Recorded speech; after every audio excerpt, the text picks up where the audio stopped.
Sreemangal বৌদ্ধভূমি। Hello guys, কী অবস্থা, কেমন আছেন? আশা করি সবই অনেক অনেক ভালো আছেন। আমরাও অনেক ভালো আছি। তো আজকে চলে আসলাম শ্রীমঙ্গল বৌদ্ধভূমিতে। তো আমার সাথে আছে আমার সাগরিকা আর সাগরিকার ছোট বোন। তো গাইজ, আজকে আমরা দেখাবো বৌদ্ধভূমিতে কি কি পাওয়া যায় আর কি কি দেখার জিনিস আছে, যে আপনাদের কাছে আমি শেয়ার করব। যে ছোট্ট একটা রিকোয়েস্ট, চ্যানেলে নতুন দর্শক হয়ে থাকলে প্লিজ চ্যানেলটাকে সাবস্ক্রাইব করে পাশে থাকবেন। তো আমরা অন্যদিকে চলে যেতেছিলাম, শেষ পর্যন্ত নিচে চলে আসলাম।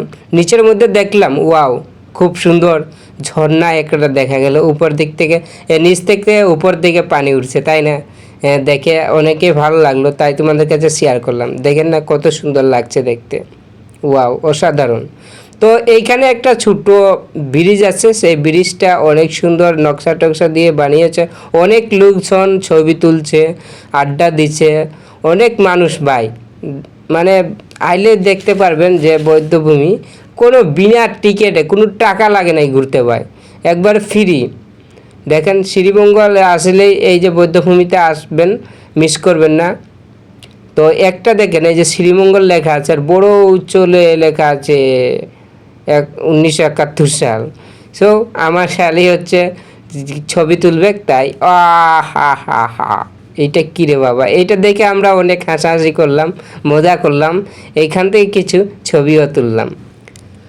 তারপরে আমরা দেখতে পারলাম 1971 সালের শ্রীমঙ্গল, মানে একটা ইতিহাস, মানে যুদ্ধের অনেক কিছু লেখা আছে, আমরা পড়লাম।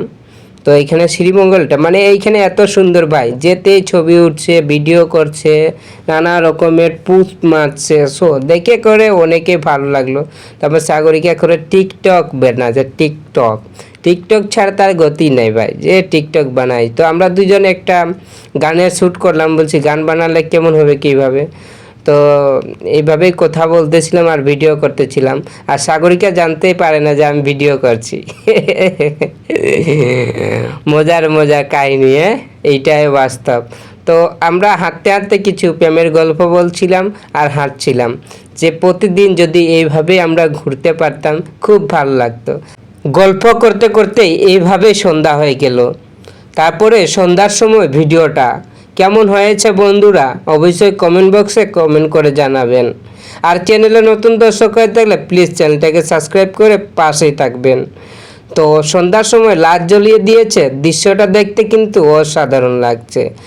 তারপরও তাদের কিন্তু ভিডিও আর ছবি তোলা শেষ হচ্ছে না।